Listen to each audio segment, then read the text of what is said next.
الحمد لله نحمده ونستعينه ونستغفره ونؤمن به ونتوكل عليه ونعوذ بالله من شرور أنفسنا ومن سيئات أعمالنا من يهده الله فلا مضل له ومن يضلله فلا هادي له ونشهد أن لا إله إلا الله وحده لا شريك له ونشهد أن سيدنا ومولانا محمدا عبده ورسوله أما بعد فقد قال الله عز وجل في كتابه العزيز والفرقان المجيد بعد أعوذ بالله من الشيطان الرجيم بسم الله الرحمن الرحيم يا أيها الذين آمنوا كتب عليكم الصيام كما كتب على الذين من قبلكم لعلكم تتقون وقال رسول الله صلى الله عليه وسلم قال الله عز وجل الصوم لي وأنا أجزي به او کما قال رسول اللہ صلی اللہ علیہ وسلم۔ ناظرین السلام علیکم ورحمۃ اللہ وبرکاتہ۔ آپ سبھی کو معلوم ہے کہ یہ شعبان المکرم کے آخری ایام چل رہے ہیں۔ چند دنوں کے بعد ہمارے سامنے رمضان المبارک کا مہینہ آ جائے گا، اس لیے میں نے مناسب سمجھا کہ آپ حضرات کے سامنے رمضان المبارک کے استقبال کے حوالے سے، اس کی تیاریوں کے حوالے سے کچھ باتیں عرض کروں، تاکہ ہم رمضان المبارک کی جیسی تیاری کرنی چاہیے ویسے ہم کر سکیں۔ سبھی حضرات کو معلوم ہے اور عام طور پر لوگ یہ سمجھتے ہیں کہ رمضان المبارک کی خصوصیت صرف اور صرف یہ روزوں کی وجہ سے ہے اور رات میں تراویح کی وجہ سے ہے، حالانکہ ایسا نہیں ہے۔ رمضان المبارک کے اندر یہ دونوں عبادات یعنی روزے رکھنا اور رات کے اندر تراویح کا پڑھنا یہ ہر چند کی اہم عبادات میں سے شامل ہیں، لیکن روزہ صرف اسی کا مطالبہ نہیں کرتا بلکہ اس سے اور کہیں زیادہ کا مطالبہ کرتا ہے۔ سورہ ذاریات کے اندر اللہ رب العزت نے انسان کی تخلیق کا مقصد بیان کیا ہے، وَمَا خَلَقْتُ الْجِنَّ وَالْإِنسَ إِلَّا لِيَعْبُدُونَ، میں نے انسانوں کو اور جناتوں کو محض صرف اور صرف اپنی عبادت کے لیے پیدا کیا ہے۔ روزے کے اندر اللہ رب العزت انسان کو اس کے مقصد تخلیق یعنی عبادت کی طرف بلانا چاہتے ہیں۔ اب اگر کوئی یہ اعتراض کرے یا آبجیکشن کرے اور اس کے ذہن میں یہ بات آئے کہ اللہ رب العزت نے انسانوں کو اپنی عبادت کے لیے پیدا کیا ہے تو اس کام کے لیے تو فرشتے کافی تھے، فرشتے ہمہ وقت اللہ کی عبادت میں لگے رہتے ہیں، فرشتے اللہ کی تسبیح بیان کرتے ہیں، اس کی تقدیس بیان کرتے ہیں، اللہ کا نام لیتے ہیں، تو پھر انسانوں کو پیدا کرنے کی کیا ضرورت تھی؟ جیسا کہ خود فرشتوں نے بھی اللہ رب العزت سے یہی کہا تھا، جیسا کہ سورہ بقرہ کے اندر اللہ رب العزت نے اس کا نقشہ کھینچا ہے، وَإِذْ قَالَ رَبُّكَ لِلْمَلَائِكَةِ إِنِّي جَاعِلٌ فِي الْأَرْضِ خَلِيفَةً، اس وقت کو یاد کیجئے کہ جب تمہارے رب نے فرشتوں سے یہ کہا تھا کہ میں زمین میں اپنا ایک خلیفہ ایک نائب بنانے والا ہوں۔ قالوا اتجعل فيها من يفسد فيها ويسفك الدماء،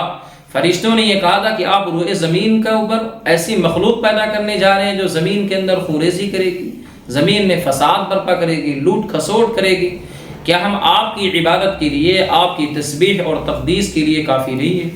تو یہ باب حضرات کے ذہنوں میں بات آتی ہے کہ اللہ رب العزت نے جب انسانوں کو اپنی عبادت کے لیے پیدا کیا تو پھر فرشتے تو کافی تھے، اور آج کل جدید تہذیب سے متاثر افراد کے ذہنوں میں بھی یہ سوال، یہ کوشچن پیدا ہوتا ہے کہ انسانوں کو پیدا کرنے کا کیا مقصد ہے، کیا ضرورت تھی جب فرشتے اللہ کی عبادت کر رہے ہیں؟ تو اس کا جواب جو ہے مفسرین یہ لکھتے ہیں اس آیت کریمہ کے تحت کہ فرشتوں کی عبادت یہ مختلف نوعیت کی تھی اور انسانوں کی عبادت یہ مختلف نوعیت کی تھی۔ فرشتے جس عبادت کے اوپر مأمور ہیں اور اللہ تبارک و تعالیٰ نے ان کی جو ڈیوٹی لگا رکھی ہے، ان کے کام اور ان کے ذمے جو ذمہ داریاں سپرد کی ہیں اللہ رب العزت نے، وہ اس کے خلاف نہیں کر سکتے۔ ایسا نہیں ہو سکتا کہ فرشتوں کو جن عبادت کے لیے مأمور کیا گیا ہے، متعین کیا گیا ہے، وہ اس سے الگ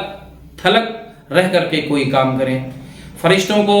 نہ بھوک لگتی ہے، نہ انہیں پیاس لگتی ہے، نہ ان کے اندر شہوانی تقاضے پیدا ہوتے ہیں بنسبت اور بمقابلے انسان کے، کہ انسان کے اندر بھوک بھی لگتی ہے، اس کو پیاس بھی لگتی ہے، اس کے اندر شہوانی تقاضے بھی پیدا ہوتے ہیں۔ اس لیے اللہ رب العزت نے فرشتوں کی عبادت پر کوئی اجر و ثواب نہیں رکھا ہے، جبکہ انسانوں کی عبادت پر اللہ رب العزت نے اجر ثواب اور جنت جیسی عظیم نعمت کا وعدہ فرمایا ہے۔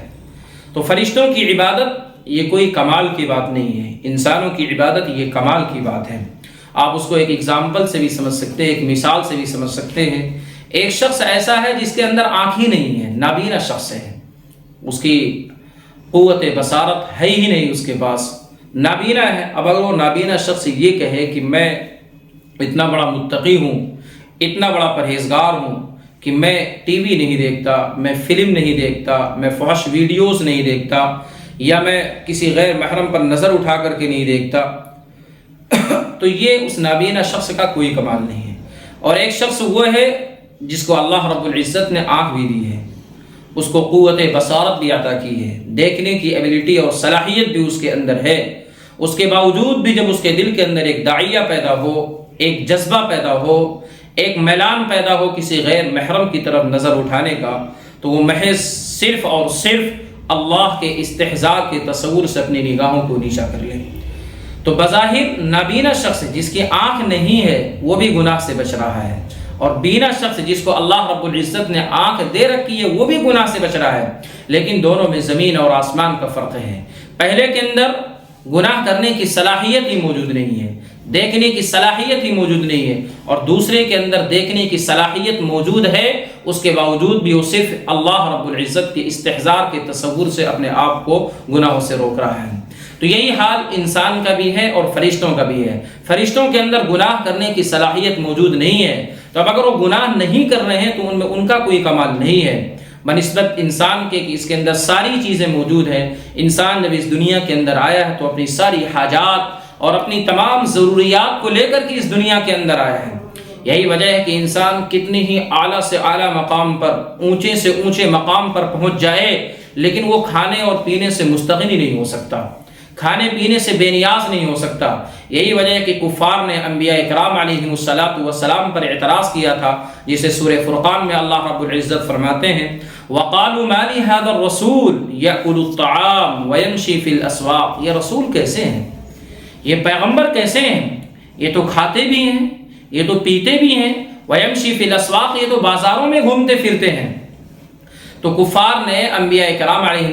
السلام پر اسی چیز کا اعتراض کیا تھا۔ تو اللہ رب العزت نے انسان کو اس دنیا کے اندر پیدا کیا ہے، بھیجا ہے، تو تمام حاجات اور تمام ضروریات کو لے کر کے بھیجا ہے۔ تو اللہ رب العزت نے فرشتوں سے کہا کہ دیکھو میں ایک اپنے ایسی مخلوق پیدا کرنے جا رہا ہوں جسے بھوک بھی لگے گی، جسے پیاس بھی لگے گی، جس کے اندر شہوانی تقاضے بھی پیدا ہوں گے، لیکن وہ صرف مجھے یاد کر کر کے میرے استحضار کے تصور سے اپنے آپ کو گناہوں سے دور رکھیں گے، اپنے آپ کو معصیتوں سے دور رکھیں گے، اور اپنے آپ کو وہ میری نافرمانی سے دور رکھیں گے۔ اس وجہ سے میں انسان کو اس دنیا کے اندر بنانے جا رہا ہوں، انسان کو اس دنیا میں بھیجنے جا رہا ہوں۔ آپ جو حضرت یوسف علیہ السلام کا مشہور قصہ جانتے ہیں، پڑھتے بھی ہیں، سنتے بھی ہیں، قرآن میں بھی بڑی تفصیل کے ساتھ اللہ رب العزت نے اس واقعے کو بیان کیا ہے، اور جتنے احسن انداز میں اور بہترین انداز میں اللہ تعالیٰ نے حضرت یوسف علیہ السلام کے قصے کو بیان کیا، شاید کسی اور پروفیٹ، کسی اور نبی اور پیغمبر کے قصے کو بیان نہیں کیا۔ حضرت یوسف علیہ السلام کو زلیخا کے مقابلے میں جو فتنہ پیش آیا کون نہیں جانتا؟ قرآن کہتا ہے وَلَقَدْ هَمَّتْ بِهِ وَهَمَّ بِهَا لَوْلَا أَن رَأَىٰ بُرْهَانَ رَبِّهِ۔ زلیخا کے دل میں گناہ کا داعیہ پیدا ہوا، گناہ کا جذبہ پیدا ہوا۔ زلیخا نے ارادہ کیا حضرت یوسف علیہ السلام، اور حضرت یوسف علیہ السلام کے دل میں بھی گناہ کا داعیہ پیدا ہوا، گناہ کا جذبہ پیدا ہوا۔ بعض حضرات یہ سمجھتے ہیں کہ نبی ہیں حضرت یوسف، ان کے دل میں گناہ کا داعیہ کیسے پیدا ہو سکتا ہے؟ اللہ یہ بتلانا چاہ رہے ہیں کہ دل میں گناہ کا داعیہ پیدا ہوا، گناہ کا میلان پیدا ہوا، اس کے باوجود بھی حضرت یوسف علیہ السلام نے اس خیال پر عمل نہیں کیا۔ یہ زیادہ کمال کی بات ہے بنسبت اس کے کہ حضرت یوسف علیہ السلام کے دل میں داعیہ ہی پیدا نہ ہو، جذبہ ہی پیدا نہ ہو، تو زلیخا ایک مرتبہ نہیں 1000 مرتبہ گناہ کی طرف بلاتی، تو اس میں حضرت یوسف کا کوئی کمال نہیں تھا۔ کمال یہ ہے کہ دل میں داعیہ بھی پیدا ہوا اور حالات بھی سازگار ہیں، ماحول بھی ہے، وغلقت الابواب، دروازے بھی بند کر رکھے ہیں، رات کی تاریکی ہے، کمروں کی تاریکی ہے، اس کے باوجود بھی حضرت یوسف علیہ السلام یہ کہتے ہیں قال معاذ اللہ انہ ربی احسن مثوای انہ لا یفلح الظالمون۔ تو یہ ہے انسانوں کی تخلیق اور فرشتوں کی تخلیق اور ان کی عبادت کے اندر فرق۔ اللہ رب العزت اس ماہ رمضان کے اندر اپنے بندوں کو اس کے مقصد تخلیق یعنی عبادت کی طرف بلانا چاہتے ہیں۔ کوئی یہ کہے کہ اللہ رب العزت نے جب انسانوں کو اپنی عبادت کے لیے بنایا ہے تو ہونا تو یہ چاہیے تھا کہ انسان صرف اللہ کی عبادت کرے، اس کے علاوہ کوئی کام ہی نہ کرے، صبح سے شام تک صرف عبادت کرے، نہ ان کو کمانے کی ضرورت ہے، نہ کھانے کی ضرورت ہے، نہ کسی اور چیزوں کی ضرورت ہے، کیونکہ اللہ تعالیٰ نے اپنی عبادت کے لیے پیدا کیا، جیسا کہ سورہ توبہ میں اللہ رب العزت فرماتے ہیں ان اللہ اشترى من المؤمنین انفسهم واموالهم بان لهم الجنہ، اللہ رب العزت نے مومنین سے ان کی جانوں کو اور ان کے مالوں کو جنت کے عوض خرید لیا ہے۔ یہ جو جسم ہم لیے پھرتے ہیں اس جسم کا سودا ہو چکا ہے، اس کا ریٹ لگ چکا ہے، اس کی قیمت لگ چکی ہے، یہ جسم بک چکا ہے، اللہ رب العزت نے خرید لیا ہے، اور اس کا معاوضہ اور اس کی قیمت جو اللہ نے طے کی ہے وہ جنت طے کی ہے۔ تو جب اللہ رب العزت نے ہمارے جسموں کو خرید لیا، یہ جسم ہمارا نہیں، ہمارے جسموں کا سودا ہو چکا، تو ہونا یہ چاہیے تھا کہ مالک کو اپنی شیء مملوک کے اندر ہر قسم کے تصرف کا اختیار ہوتا ہے، وہ جیسے چاہے تصرف کرے۔ اگر اللہ رب العزت ہمیں یہ حکم دیتے کہ تمہیں صبح سے لے کر کے شام تک صرف میری عبادت کرنی ہے، صرف میرا نام لینا ہے، اس کے علاوہ تمہیں کوئی کام نہیں کرنا ہے، تو یہ عدل اور انصاف کے مطابق ہوتا، کیونکہ جسم اللہ رب العزت کا ہے۔ لیکن قربان جائیے ایسے خریدار پر کہ اللہ رب العزت نے ہماری جانوں کو خرید لیا اور اس کا ریٹ بھی طے کر دیا اور قیمت بھی ہمیں ادا کر دی، اور اس کے بعد یہ جسم ہمارے حوالے کر دیا کہ یہ جسم تمہارا ہے، تم جیسے چاہو اس کو استعمال کرو، بس 5 ٹائم کی نماز پڑھو، 5 وقت کی نماز پڑھو، اور ان چیزوں کو کرو اور ان چیزوں سے بچو۔ تو اللہ رب العزت نے ان ساری چیزوں کو جائز کرنے کا جو نتیجہ بیان کیا، اللہ کو معلوم تھا کہ میرے بندے دنیاوی کاروبار میں لگ کر کے، دنیاوی دھندوں میں لگ کر کے، دنیاوی مصروفیات اور مشغولیات میں لگ کر کے وہ مجھے بھول جائیں گے، اس لیے اللہ رب العزت نے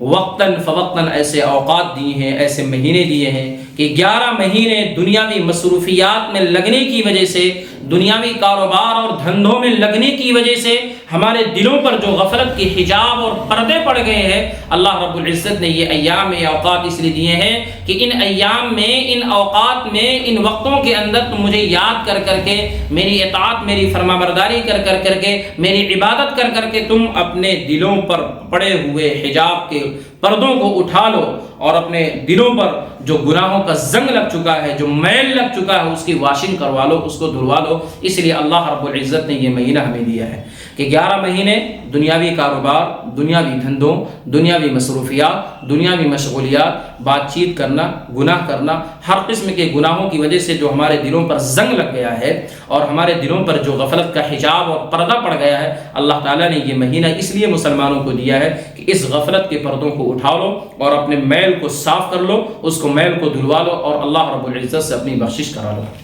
اس لیے اللہ رب العزت نے مسلمانوں کا یہ مہینہ دیا ہے۔ تو آپ حضرات کے سامنے جو ہے چند دنوں کے بعد عین ممکن ہے کہ جمعے کو پہلا رمضان ہو، اس لیے وقت سے پہلے ہی اس کی تیاری کرنی چاہیے۔ عقل مند وہ ہے جو وقت سے پہلے اپنے آپ کو سنبھال لے، وقت سے پہلے اس کی تیاری کر لے۔ استقبال رمضان ہمیں کیسے کرنا ہے؟ بعض جگہوں پر یہ دیکھا گیا کہ استقبال رمضان کے حوالے سے لمبے لمبے پروگرام سے ہوتے ہیں، اور اس میں باقاعدہ مقررین پوری رات تقریر کرتے ہیں، اور اس میں دعوت کا بھی نظم و نسق ہوتا ہے۔ استقبال رمضان یہ نہیں ہے۔ استقبال رمضان یہ ہے کہ اپنی ڈیلی روٹین کو چینج کر لو، آپ اپنا نظام الاوقات تبدیل کر لو، اور اپنے نظام الاوقات کے اندر، اپنی ڈیلی روٹین کے اندر، اپنی ڈائری کے اندر وہ تمام چیزیں لکھو جو آپ کو کرنی ہے۔ کیا لکھنی ہے؟ جتنا زیادہ ہو سکے اس ماہ رمضان کے اندر اپنی مصروفیات کو کم کر دو، اپنی مشغولیات کو کم کر دو۔ اگر کوئی شخص صبح سے لے کر کے شام تک اللہ کی عبادت کرے، سبحان اللہ، بہت اچھی بات ہے، لیکن تم غور کرو، دیکھو کہ کون کون سے کام میں اس ماہ رمضان کے اندر چھوڑ سکتا ہوں، ان کاموں کو چھوڑ دو۔ کس کس مصروفیت کو، مشغولیت کو میں کم کر سکتا ہوں، اس مشغولیت کو کم کر دو۔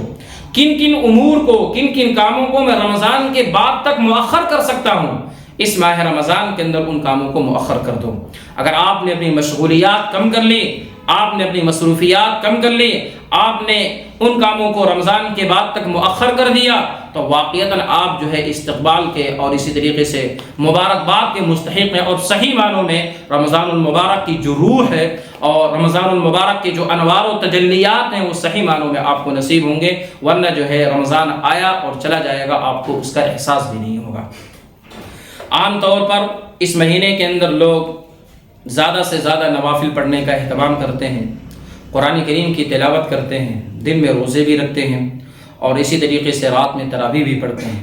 اس لیے آپ کو بہت سے ایسے مسلمان نظر آ جائیں گے جو 5 وقتہ نمازوں کے لیے کبھی مساجد کا رخ نہیں کرتے، لیکن رمضان کا فضل ہے اس کا، اور رمضان کی برکت ہے کہ رمضان کی برکت کی وجہ سے وہ تراویح جیسی لمبی نمازوں کے اندر وہ شرکت کرتے ہیں، شریک ہوتے ہیں۔ یہ صرف رمضان المبارک کی برکت ہے اور کچھ نہیں ہے۔ خاص طور پر لوگ روزے رکھتے ہیں،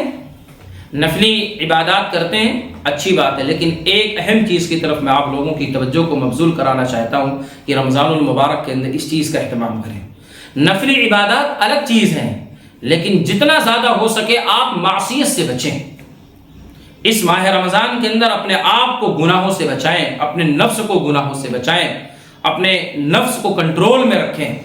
معصیت سے بچتے ہوئے، گناہوں سے بچتے ہوئے، اللہ کی نافرمانی سے بچتے ہوئے اگر آپ نے اس ماہ رمضان کو گزارا تو چاہے آپ نے پورے رمضان ایک نفل رکعت بھی نہیں پڑھی تو صحیح معنوں میں رمضان کی روح آپ کو حاصل ہوگی اور آپ مبارکباد کے مستحق ہیں۔ اس لیے کہ معصیت سے بچنا بہت ضروری ہے، چاہے وہ آنکھوں کا گناہ ہو، چاہے وہ کان کا گناہ ہو، چاہے وہ زبان کا گناہ ہو، چاہے وہ دل کا گناہ ہو، چاہے وہ جو ہے قوت باہ کا گناہ ہو، ہر قسم کے گناہوں سے بچ کر کے جس نے رمضان المبارک کو گزار لیا صحیح معنوں میں وہ مبارکباد کے مستحق ہیں، اور رمضان کی جو روح ہے اس کے جو انوار و تجلیات ہیں وہ انسان کو حاصل ہو جائیں گے۔ اس لیے کہ آپ رمضان المبارک کے اندر دیکھیں کہ رمضان المبارک کے اندر انسان کیا کرتا ہے، روزہ رکھتا ہے۔ روزہ کس چیز کا نام ہے؟ روزہ 3 چیزوں سے بچنے کا نام ہے۔ ایک تو یہ کہ انسان کھانے سے رک جائے، پینے سے رک جائے، اور نفسانی خواہشات کی تکمیل سے رک جائے، اسی کا نام روزہ ہے۔ آپ غور کریں کہ یہ 3 چیزیں، کھانا، پینا، نفسانی خواہشات کی تکمیل سے رکنا، یہ فی نفسی مباح ہیں، فی نفسی حلال ہیں انسان کے لیے۔ غیر رمضان میں انسان کھاتا بھی ہے، پیتا بھی ہے، اور اسی طریقے سے اپنی بیوی سے جائز طریقے سے، شرعی طریقے سے ملاقات بھی کرتا ہے، فی نفسی جائز ہے، حلال ہے، کوئی مسئلہ نہیں ہے۔ لیکن اللہ رب العزت کا حکم آ گیا کہ نہیں، غروب آفتاب سے طلوع آفتاب سے لے کر کے غروب آفتاب تک تمہیں کھانا نہیں ہے، تمہیں پینا نہیں ہے، تمہیں جو ہے جائز طریقے سے بھی خواہشات کی تکمیل نہیں کرنی ہے۔ تو جو چیزیں فی نفسی مباح تھیں، انسان کے لیے جائز تھیں، انسان کو اللہ رب العزت نے کرنے کی اجازت دے رکھی تھی، انسان نے رمضان المبارک کے اندر کیا کیا؟ ان چیزوں کو اپنے اوپر حرام کر لیا۔ اس لیے آپ دیکھتے ہیں کہ رمضان المبارک کے اندر انسان ان سب چیزوں سے رکتا ہے، نہ کھاتا ہے، نہ پیتا ہے، نہ اپنی بیوی سے، اپنی وائف سے شرعی طریقے سے، جائز طریقے سے ملاقات کرتا ہے۔ فی نفسی جو چیزیں انسان کے لیے اللہ رب العزت نے جائز کر رکھی تھی، انسان ان سب چیزوں سے بچتا ہے۔ لیکن جو چیزیں آلریڈی پہلے سے انسان کے لیے حرام تھی، انسان کے لیے ممنوع تھی، انسان کے لیے کرنا ان چیزوں کا جائز نہیں تھا، رمضان کے اندر انسان ان چیزوں سے پھر بھی نہیں بچتا۔ غیبت کرنا انسان کے لیے پہلے سے حرام ہے، لیکن رمضان المبارک کے اندر انسان روزہ بھی رکھتا ہے، ساتھ ساتھ کسی کی غیبت کرتا ہے۔ جھوٹ بولنا شریعت میں ناجائز ہے، رمضان میں بھی ہو یا غیر رمضان میں، روزہ رکھنے کے باوجود بھی انسان جھوٹ بولتا ہے۔ گانے سننا انسان کے لیے حرام ہے، رشوت لینا انسان کے لیے حرام ہے، سود انسان کے لیے حرام ہے۔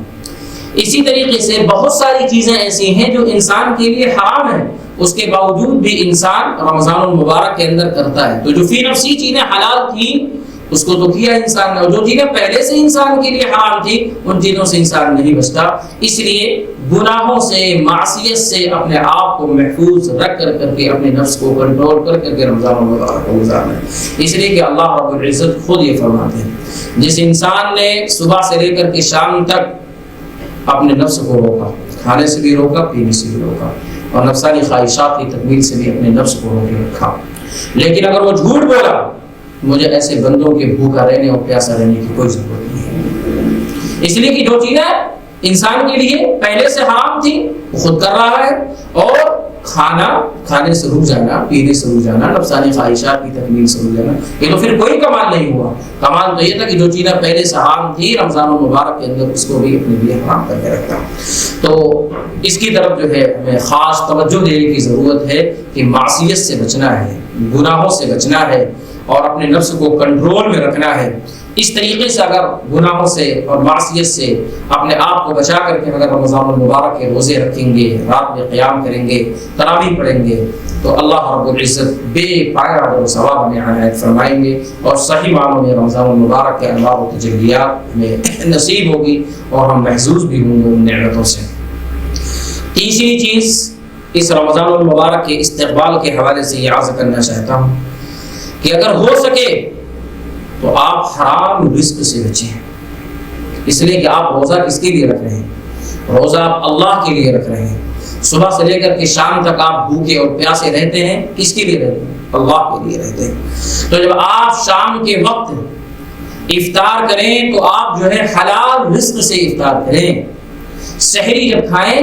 تو آپ حلال رزق سے سحری کھائیں، اس لیے کہ اگر آپ پورے دن روزہ رکھتے ہیں، بھوکے رہتے ہیں، پیاسے رہتے ہیں اور شام کو آپ اپنے پیٹ کے اندر حرام لقمہ ڈالتے ہیں تو پھر اس پر کوئی اجر و ثواب نہیں۔ اس لیے حرام آمدنی سے بچیں، حرام رزق سے بچیں اور حلال رزق کو اپنے پیٹ میں اور اپنے پیٹ کا لقمہ بنانے کی کوشش کریں۔ بہت سے لوگ ایسے ہیں کہ ان کا کاروبار بالکل شرعی طریقے پر جائز ہوتا ہے، حلال ہوتا ہے، لیکن کسی نہ کسی طریقے سے حرام آمدنی کی آمیزش ہو جاتی ہے، تو ان کے لیے جو حرام آمدنی سے بچنا بہت ہی آسان ہے۔ وہ کوشش کریں کہ حرام آمدنی سے بچیں، اور جن کی پوری آمدنی حرام ہی حرام ہے تو اکابرین نے لکھا ہے، علماء نے لکھا ہے کہ رمضان المبارک کے اندر ان حرام آمدنی سے نہ تو افطار کرے، نہ سحری کرے، نہ اپنی بیوی بچوں پر ان پیسوں کو خرچ کرے، بلکہ اس ماہ رمضان کے اندر اگر کسی دوسرے سے قرض لینے کی نوبت آ جائے تو دوسرے سے قرض لے، لیکن حلال لقمہ اور حلال رزق انسان اپنے پیٹ کے اندر ڈالے۔ افطار اصل چیز جو ہے وہ اتباع سنت ہے، سارے دین کا دار و مدار اللہ اور اس کے رسول کے حکم کی اتباع ہے۔ یہ جو ہم صبح سے لے کر کے شام تک بھوکے رہتے ہیں، پیاسے رہتے ہیں، یہ صرف اللہ کا حکم ہے اور نبی کریم صلی اللہ علیہ وسلم کا حکم ہے اور کچھ نہیں ہے۔ کھانا انسان کے لیے پہلے بھی حلال تھا، پینا پہلے بھی حلال تھا، نفسانی خواہشات کی تکمیل پہلے بھی انسان کے لیے حلال تھا، لیکن اب اللہ کا حکم آیا کہ نہیں، آپ کو غروب آفتاب سے لے کر کے طلوع آفتاب تک اب کچھ کھانا نہیں ہے، کچھ پینا نہیں ہے اور اپنی بیوی سے جائز طریقے سے ملاقات بھی نہیں کرنی ہے۔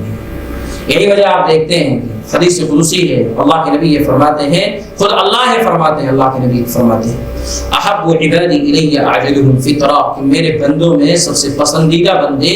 محبوب بندے وہ لوگ ہیں جو افطار میں جلدی کرتے ہیں۔ جیسے افطار کا وقت ہوا آپ دیگر چیزوں میں مصروف نہ رہیں، مشغول نہ رہیں، فوراً افطار کریں۔ سحری کے بارے میں اللہ کے نبی علیہ الصلوۃ والسلام نے کیا فرمایا؟ یستحب، مستحب ہے، پسندیدہ ہے سحری کے اندر تاخیر کرنا، لیکن اتنی تاخیر نہیں کرنی چاہیے کہ وقت کے اندر شک پیدا ہو جائے۔ تو یہ صرف اتباع کی وجہ سے ہے کہ جب کھانے کا حکم آ گیا تو اب کھانا انسان کے لیے جائز ہو گیا، اب اگر نہیں کھاؤ گے تو گناہ میں ملوث ہو جاؤ گے۔ اور جب کہاں کھانے پینے سے بچنے کا حکم ہو تو نہ کھانا نہ پینا انسان کے لیے جو ہے باعث اجر و ثواب ہے۔ اب اگر انسان جو ہے کھاتا ہے پیتا ہے تو انسان کو ثواب نہیں ملے گا، انسان کو گناہ ملے گا۔ تو اس ماہ رمضان کے اندر جو عنقریب آپ حضرات کے سامنے آنے والا ہے، ایک تو انسان کو اپنے مقصد تخلیق پر غور کرنا ہے کہ کس مقصد کے لیے اللہ تعالیٰ نے اس دنیا میں مجھے بھیجا ہے، کس مقصد کے لیے مجھے اللہ رب العزت نے پیدا کیا ہے، اپنے مقصد تخلیق پر انسان غور کرے۔ اور دوسری چیز کہ انسان اس ماہ رمضان کے اندر اپنے آپ کو معصیتوں سے بچائے، گناہوں سے بچائے۔ لوگ کئی قرآن پڑھ ڈالتے ہیں اور روزے تو رکھتے ہی ہیں اور نفلی عبادات بھی کرتے ہیں اور نہ معلوم کتنا ذکر و اذکار کرتے ہیں، لیکن وہ گناہوں سے نہیں بچ پاتے، چاہے وہ نظر کا گناہ ہو، چاہے وہ زبان کا گناہ ہو، چاہے وہ کان کا گناہ ہو، چاہے وہ قلب کا دل کا گناہ ہو، ہر قسم کے گناہوں سے بچیں اور اس ماہ رمضان کے اندر سچی پکی توبہ کریں، زیادہ سے زیادہ استغفار کریں۔ اللہ قرآن کریم کے اندر اللہ فرماتے ہیں، یا ایھا الذین آمنوا توبوا الی اللہ توبۃ نصوحا، اے مومنو اللہ رب العزت سے سچی پکی خالص توبہ کرو، ایسی سچی پکی توبہ کرو کہ اب گناہ کرنے کا تمہارے اندر داعیہ پیدا نہ ہو، جذبہ پیدا نہ ہو۔ یعنی کہ ایک طرف رمضان المبارک کے اندر رات میں ہم تہجد میں اٹھ رہے ہیں اور اللہ رب العزت سے ہم دعائیں کر رہے ہیں کہ اے اللہ نماز پڑھنے کی توفیق عطا فرما، اے اللہ ہمیں جو ہے گناہوں سے بچا لے اور آئندہ گناہ نہ کریں. اور پتہ ہی چلا کہ رمضان المبارک جیسے ہی گزرا پھر آپ نماز چھوڑ رہے ہیں، پھر آپ گناہوں کے اندر ملوث ہو رہے ہیں. اس لیے سچی پکی توبہ کا مطلب یہ ہے کہ انسان یہ عزم کرے، یہ مصمم کرے کہ آئندہ میں گناہ نہیں کروں گا اور اللہ رب العزت کی بارگاہ میں روئے گڑ گڑائے. خاص طور پر رمضان المبارک کے اندر تہجد کا اہتمام کریں. وجہ اس کی یہ ہے کہ غیر رمضان کے اندر تہجد پڑھنے کے مواقع بہت کم میسر ہوتے ہیں، لیکن انسان رمضان المبارک کے اندر سحری کے لیے اٹھتا ہے تو کیوں نہ ہم سحری سے 10 منٹ 15 منٹ 20 منٹ پہلے اٹھ جائیں اور جتنی اللہ رب العزت توفیق دے 2 رکعت 4 رکعت 6 رکعت 8 رکعت جتنی بھی ہو سکے ہم تہجد پڑھیں اور اللہ رب العزت کے حضور اور بارگاہ میں روئیں اور گڑ گڑائیں. اسی طریقے سے رمضان المبارک کے اندر تلاوت قرآن کا زیادہ سے زیادہ اہتمام کریں.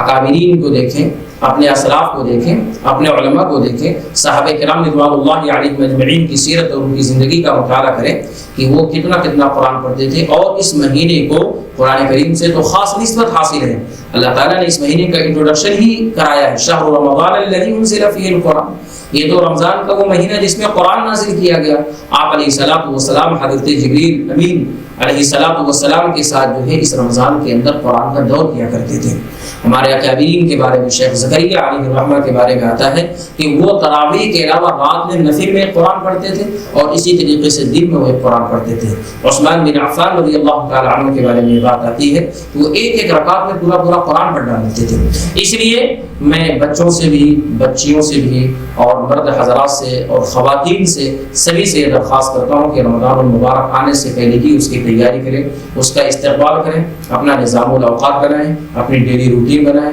اپنی ڈائری بنائیں، کن کاموں کو ہمیں کرنا ہے، کن کاموں کو نہیں کرنا ہے. تلاوت قرآن، ذکر و اذکار اور عبادت میں زیادہ سے زیادہ اپنے آپ کو مشغول رکھیں. اللہ رب العزت سے دعا ہے کہ صحیح معنوں میں رمضان المبارک کے استقبال کرنے کی توفیق عطا فرمائے. وما علینا الا البلاغ المبین.